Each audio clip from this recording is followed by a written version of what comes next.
देखिए, जो साफ साफ दिखाई देता है कि बिहार की जनता साफ साफ देख रही है ये सामंतवादी व्यवस्था के विचारों के लोग किस प्रकार से शासन का दुरुपयोग करते हैं।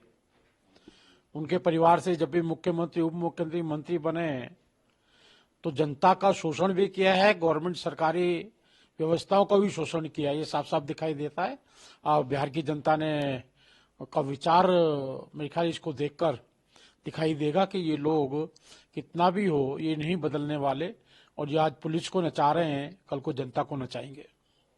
वो बीजेपी भी सरकार पे बार बार हमलावर रहते हैं और जंगल राज की बात कहते हैं। उनके राज में क्या होता था? हाँ, दिखाई दे रहा है ना जंगल राज।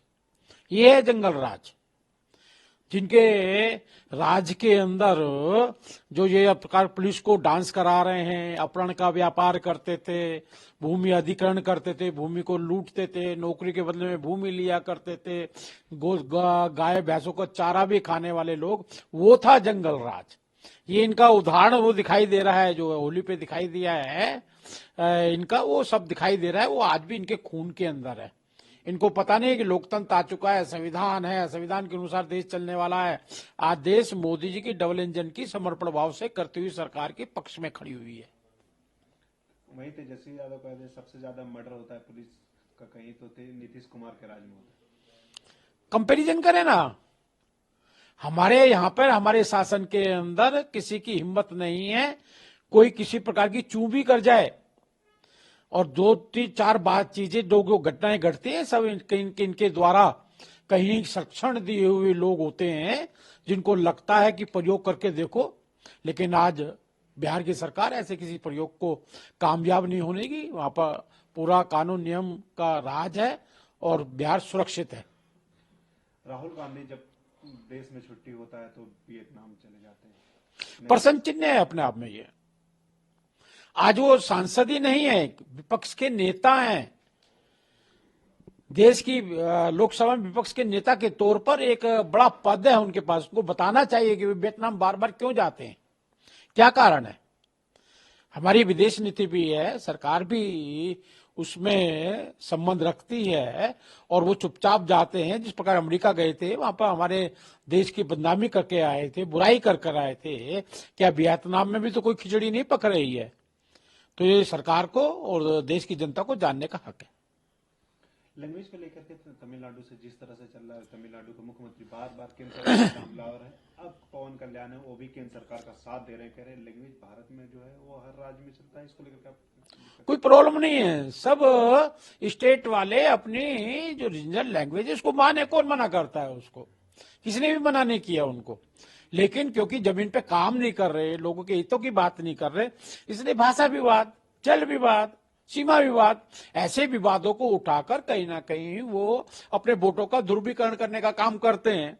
लेकिन वहां की जनता को उनकी रीजनल लैंग्वेज के लिए कोई समस्या नहीं। सबकी अपनी राज्यों की रीजनल लैंग्वेज है, किसी को भी कोई समस्या नहीं। कभी हमने प्रश्न चिन्ह नहीं उठाए उस पर। वो अपने आप ही उसको वातावरण को निर्मित कर रहे हैं, क्योंकि उनको दिखाई देता है कि उनकी जमीन खिसक चुकी है। कर्नाटक सरकार है बार बार मुस्लिम अपिजमेंट की बात करती, अब वो ठेके में भी 4% माइनॉरिटीज को आरक्षण देने की बात कर रहा है।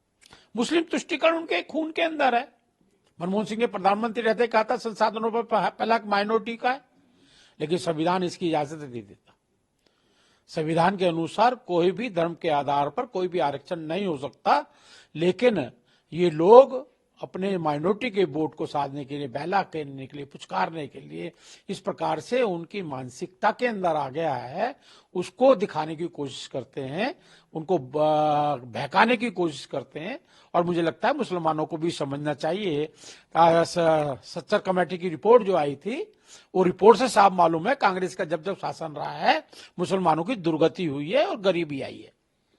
दिल्ली जब से अरविंद केजरीवाल हारे हैं, पंजाब विपासना में गए, अब बीजेपी के नेता से भी अमृतसर में मिल रहे हैं और वहां अपने कैबिनेट के मंत्रियों से भी मिल रहे हैं लगातार पंजाब में। वो विपासना में नहीं गए थे, वहां पे लोगों से मिलने के लिए आए कि उनको वहां पंजाब की सरकार को गिराने में कितनी कामयाबी मिलेगी, और वो सपना देख रहे हैं वहां पे अपने आप को इस्टेब्लिश करने के लिए। पंजाब की जनता इसको बिल्कुल भी बर्दाश्त नहीं करेगी।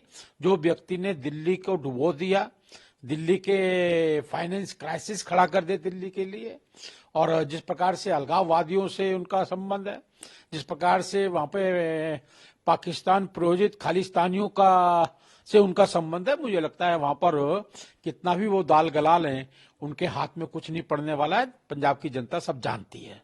क्या वहाँ आम आदमी पार्टी और बीजेपी में गठबंधन हो सकता है क्या? मुझे नहीं लगता कि ऐसी कोई संभावना इन फ्यूचर भी दिखाई दे रही हो, क्योंकि हम विचारिक पार्टी हैं, हमारी सोच है, विचार है, हमें पंजाब को विकास की ओर लेना चाहते हैं और वो पंजाब को विनाश की ओर ले जा रहे हैं।